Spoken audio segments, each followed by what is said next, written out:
तो एसिड के बारे में हम लोग पढ़ रहे थे। एसिड जो वर्ड है एसिड, ये एसिडस से निकला हुआ है। ये एक लैटिन वर्ड है एसिडस, ठीक है, जिसका मीनिंग जो होता है खट्टा या सावर होता है, खट्टा या सावर होता है, ठीक है। यानी जो भी आप नेचुरली फ्रूट्स या जो भी चीज खा रहे हैं और वो उसका टेस्ट यानी उसका स्वाद अगर खट्टा है तो वो सभी के सभी उसमें कोई ना कोई एसिड होता है, ठीक है।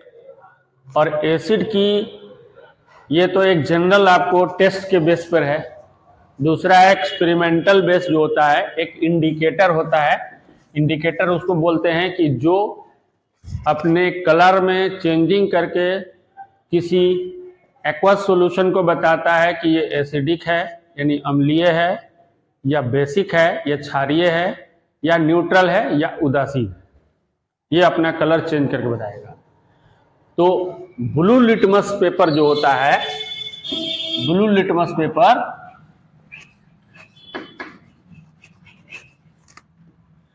ये क्या करता है कि ब्लू लिटमस पेपर को, एसिड का अगर हम aqueous solution blue litmus paper पर डालेंगे तो ब्लू लिटमस को ये क्या कर देगा, कन्वर्ट कर देगा रेड।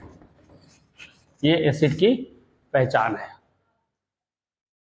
और इसमें जो एसिड जो होते हैं वह कुछ एसिड जो हैं आपको सॉलिड होते हैं, कुछ एसिड गैस फॉर्म में होते हैं और कुछ एसिड द्रव फॉर्म में होते हैं, ठीक है, यानी लिक्विड फॉर्म में होते हैं।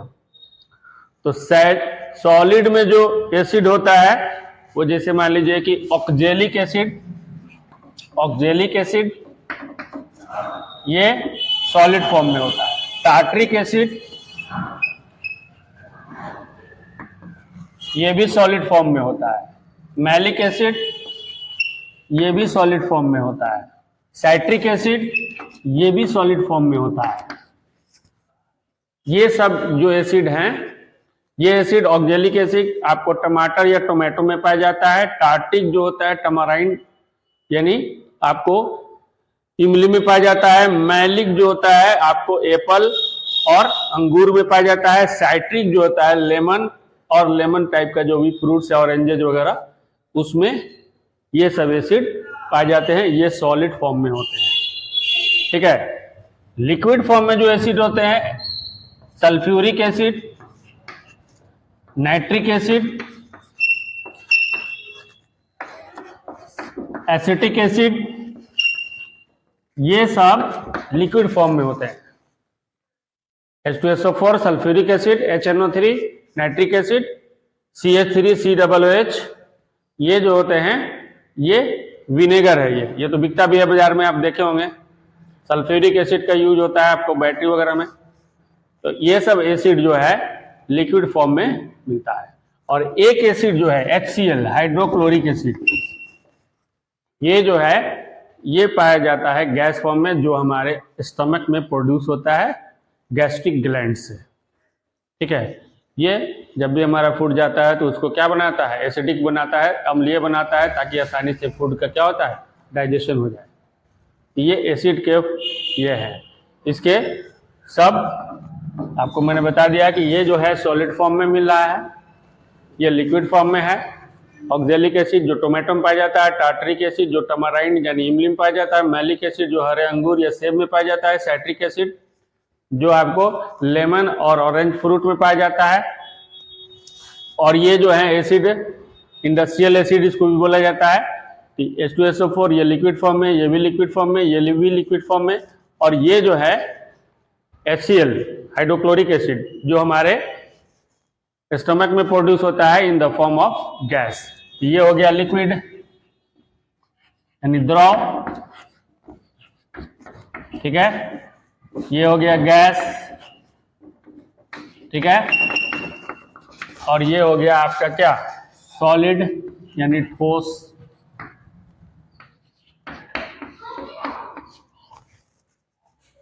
ये क्लियर हुआ एसिड के बारे में।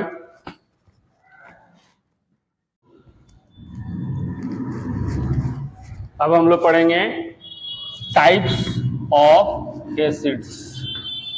टाइप्स ऑफ एसिड्स यानी एसिड का अम्ल का प्रकार।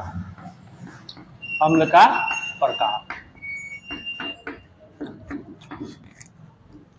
तो अम्ल जो होते हैं यानी एसिड जो होते हैं वो 2 टाइप्स के होते हैं। एक होता है प्रबल अम्ल यानी स्ट्रॉन्ग एसिड,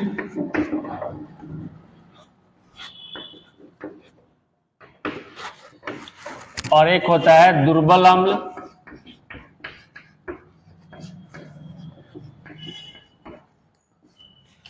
यानी वीक एसिड।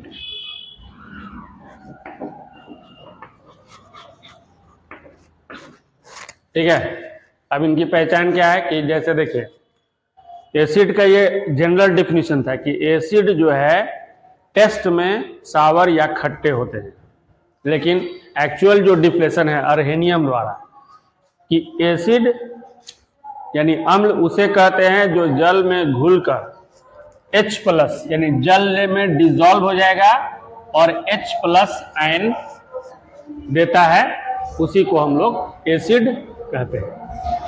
ये जल में घुलेगा यानी वाटर में डिसॉल्व होकर H+ आयन देगा, ये आपका डिफिनेशन होगा। अम्ल वह पदार्थ या वह मटेरियल जो जल में घुलकर या डिसॉल्व होकर H+ आयन देता है, उसे हम लोग एसिड कहते हैं। ये एसिड का डिफिनेशन हो जाएगा। अब स्ट्रॉन्ग एसिड्स और वीक एसिड्स में क्या डिफरेंस है ये पहले जानिए। जैसे हमने ले लिया HCl। HCl को हमने क्या किया, वाटर में डिसॉल्व किया यानी घुलाया, इसको मिलाया। तो HCl जब वाटर में डिसॉल्व हो जाएगा, जब भी डिसॉल्व होता है HCl, यहाँ वाटर में ये डिसॉल्व होगा। तो डिसॉल्व होने के बाद क्या होता है कि वाटर में ये मिला रहे हैं, तो मिलाने पर क्या होगा कि ये H+ आयन और यहाँ Cl-। ठीक है, H+ आयन। तो अब यहां देखिए जो उसमें से मॉलिक्यूल टूट रहे हैं उसमें इसमें कहीं भी हाइड्रोजन नहीं है, यानी वैसा एसिड जो वाटर में डिसॉल्व होकर कंप्लीट हाइड्रोजन प्लस आयन देता है। ठीक है, हाइड्रोजन प्लस आयन देता है, उसको हम लोग कहते हैं स्ट्रॉन्ग एसिड। और भी है जैसे HNO3 नाइट्रिक एसिड, ये भी वाटर में अगर डिसॉल्व होगा तो आपको H+ आयन और NO3 देगा। यानी वे एसिड जो वाटर में डिसॉल्व होकर कंप्लीटली यानी पूरी तरह से हाइड्रोजन प्लस आयन दे देते हैं वाटर के अंदर, उसको हम लोग बोलते हैं स्ट्रॉन्ग एसिड। ठीक है, क्लियर हुआ स्ट्रॉन्ग एसिड के बारे में कि वे एसिड है। अब देखिए ये हाइड्रोजन फ्री नहीं रहता है, ये हाइड्रोजन क्या करता है कि इस वाटर से रिएक्शन कर लेता है। ठीक है, और रिएक्शन करने के बाद H3O हाइड्रोनियम आयन बना लेता है। ये हाइड्रोजन फ्री नहीं रह सकता, ये वाटर से एडिशन रिएक्शन कर लेगा, यानी उससे कॉम्बिनेशन रिएक्शन करके H3O हाइड्रोनियम आयन बोलते हैं इसको, यानी एक्चुअल में बनता है वहां हाइड्रोनियम आयन, यानी कंप्लीट डिसॉल्व हो गया, ये वाटर के अंदर मिल गया जाकर, कंप्लीट वाटर के अंदर ये जाकर मिलकर हाइड्रोनियम आयन बना लेता है, तो उसको हम लोग बोलते हैं स्ट्रॉन्ग एसिड्स। क्लियर हुआ।